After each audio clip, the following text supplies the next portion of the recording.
Boa noite, Jana Machado, que está aí na edição, na produção do nosso JTT Diário. Hoje nós estamos gravando essa entrevista em pleno domingo, Jana Machado, porque acabou de sair aí a portaria 223 do Diário Oficial Extraordinário. É uma portaria que a gente considera aí seletiva do governo do estado aqui de Santa Catarina, que libera aí algumas atividades que vocês podem conferir aqui no link, na descrição também. A gente tem todas as atividades que estão sendo liberadas a partir desta segunda-feira no estado de Santa Catarina. E o Portal Desacato, especialmente, tem um posicionamento sobre essa portaria que evidencia bem qual é a carne de canhão para os ricos, para a classe média. Mas sobre isso nós vamos conversar com o deputado aqui do nosso estado, o Pedro Czai, deputado federal. Boa noite, Pedro. A gente te liga de forma emergencial também, porque nós consideramos esse tema grave. Como está você? Fala para a gente um pouquinho também do seu posicionamento enquanto deputado federal sobre esse tema aí da portaria. Boa noite, Cláudia. Boa noite a todos. Minha posição é clara. O que justifica uma portaria para liberar ainda mais novas atividades econômicas em Santa Catarina? A tendência é diminuir o contágio do coronavírus nas próximas semanas? Não, é aumentar o contágio. Então, por ponto de vista sanitário, não tem justificativa. Do ponto de vista econômico, também não tem. Por quê? Porque o governo federal, através do Congresso Nacional, está autorizado a destinar recursos para os setores econômicos. Nós votamos na última sexta-feira o chamado orçamento de guerra. E no orçamento de guerra já se emite várias medidas provisórias para permitir destinar recursos para micro, pequeno e médio empresário no Brasil. Inclusive, numa das medidas provisórias, para os médios empresários, já está disponível o crédito de 34 bilhões de reais. E para o micro e pequeno, já tem uma medida provisória em vigor.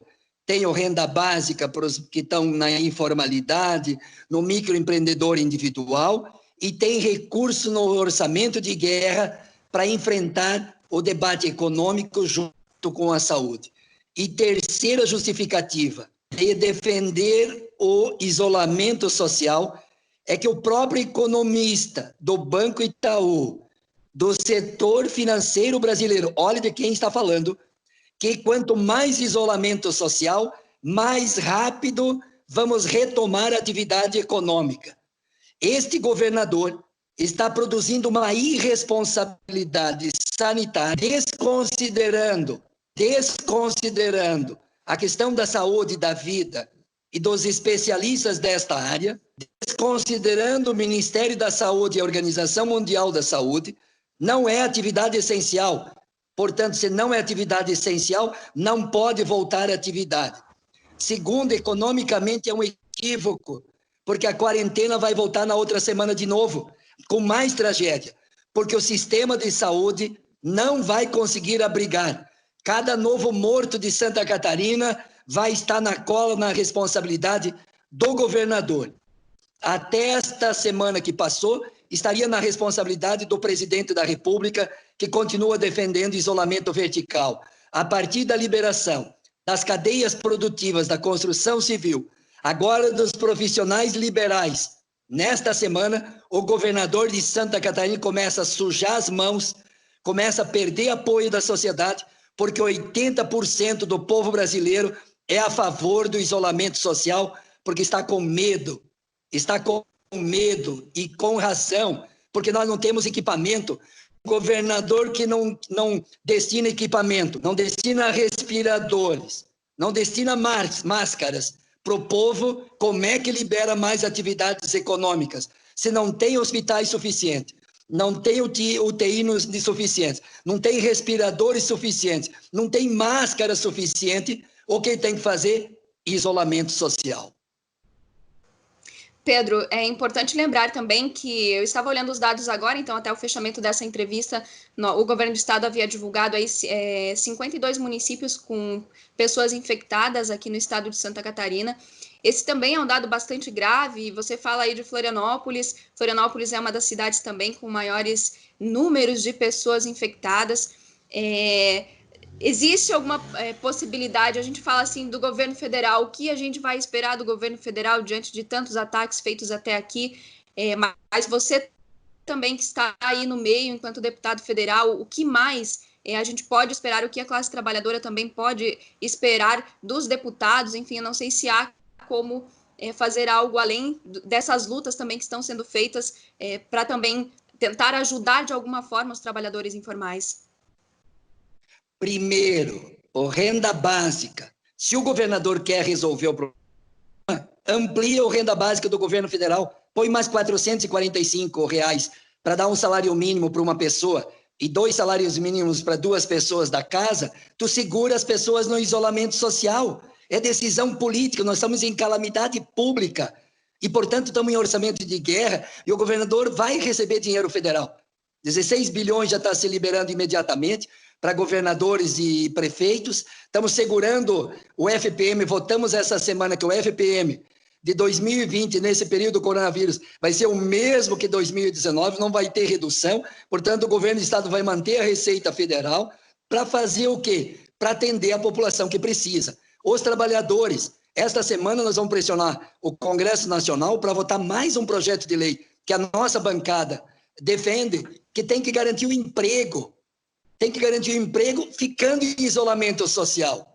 Esse é o desafio do governo federal, que está demorando para justamente o povo voltar a trabalhar e muito mais mortes nesse país vai acontecer. Então, um presidente irresponsável, um governador que tinha mínima responsabilidade, estava sendo elogiado, agora começa a perder a compostura e voltar a atender interesses econômicos de um e de outro setor, dos avarentos, dos gananciosos, que efetivamente não quer defender os trabalhadores. Por quê? Como é que tu libera profissionais liberais dizendo que tem que ter na portaria até um escárnio, na portaria tem que manter o distanciamento, na portaria tem que ter os equipamentos EPIs. Onde é que estão os EPIs? Tem funcionário de supermercado sem EPI, tem funcionário de farmácia sem EPI. Como é que todo mundo dos profissionais liberais, dentro de uma casa ou nos escritórios, vão ter EPI, instrumentos de proteção, se não está tendo produção nesse momento, e os Estados Unidos estão segurando todos os aviões que viriam para o Brasil, que iria para a França ou para outros países, para o Nordeste, estão segurando os equipamentos lá nos Estados Unidos, que estão sequestrando os equipamentos que viria da China aqui para o Brasil. Então, nós estamos sem equipamentos, sem preparo, e nós vamos botar a população a se contagiar, a mais gente morrer, porque não vai ter hospital. As pessoas têm que se perceber que isso é grave, é sério. Por que a República Tcheca só tem 4 mil envolvidos e um morto só na República Tcheca, pertinho da Alemanha? Por que a Alemanha só tem 1% de mortes? Porque faz testes e acompanha todos os testes positivos, porque o jovem está com vírus e está contaminando outros porque não tem sintomas. Quantos estão já contaminados? Mas não tem sintoma, vai contaminando outros. Então, um governador está perdendo a compostura, está perdendo a decência de um corpo, de um bombeiro que deveria preservar a vida, porque preservar a vida depois retoma a economia. Quanto mais impacto no sistema de saúde, mais gasto, mais vidas ceifadas, mais atividade econômica rompida. Então, é uma insanidade achar que tem que responder à economia não respondendo ao isolamento. Todos os países que fizeram essa besteira estão se dando mal. Estados Unidos, Espanha, Itália. Nós não estamos aprendendo com esse povo, com os erros que eles cometeram.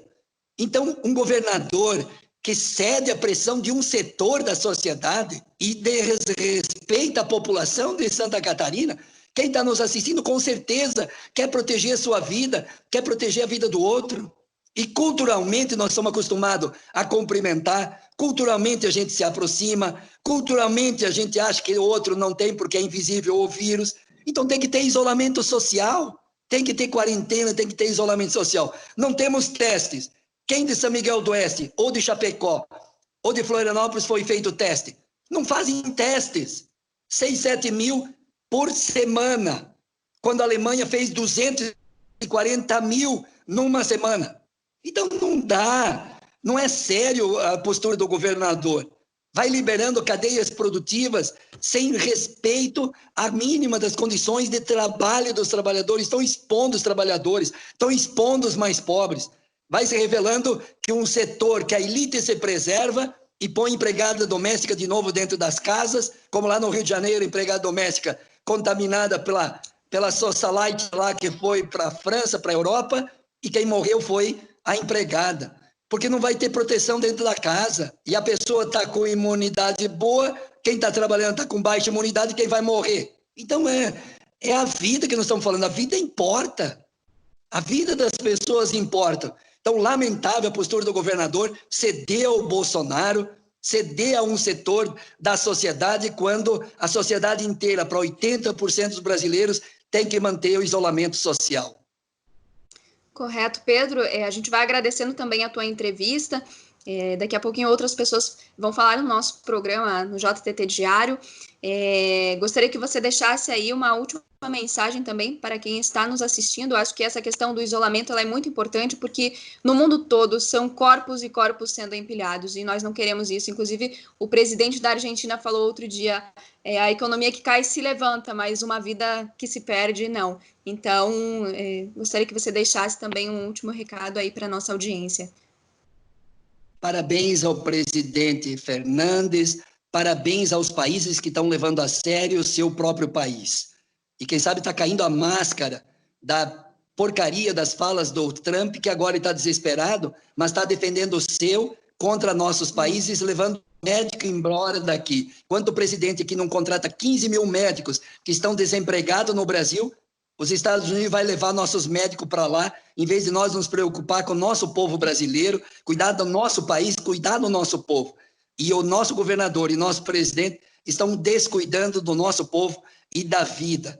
Olha, o que é mais lamentável, ver os corpos lá no Equador, os corpos aqui no Brasil, já 349 pessoas já morreram no Brasil, e as pessoas não poderem fazer o velório, as pessoas não poderem enterrar o seu ente querido, as pessoas não poderem se despedir do seu ente querido. Pô, é sério isso. As pessoas acham que vai ser os outros, não pode ser para ti, para tua família. Então vamos cuidar, vamos usar máscara. A máscara é fundamental. Vamos lavar as mãos, vamos se cuidar. Vamos nos cuidar, porque o cuidar da vida é o maior patrimônio, e o dinheiro, o patrimônio físico, econômico, a gente recupera logo ali na frente. Mas quem vai morrer, nós não queremos ser omissos e não denunciar essa irresponsabilidade do governo do Estado. E, de outro lado, solidariedade, e a melhor forma de se solidarizar é você se cuidar, usando máscara e ficando em casa, para evitar a morte do outro. Eu não quero ficar para minha história sendo responsável pela morte do outro. E tem jovens já, como aqui de São Lugero, 32 anos, sem nenhum histórico de doença, morreu aos 32 anos. Então, juventude, vamos cuidar da vida. Muito obrigada, Pedro. Um grande abraço, e a gente volta aí com a produção da Jana Machado no JTT Diário aqui do Portal Desacato. Até mais.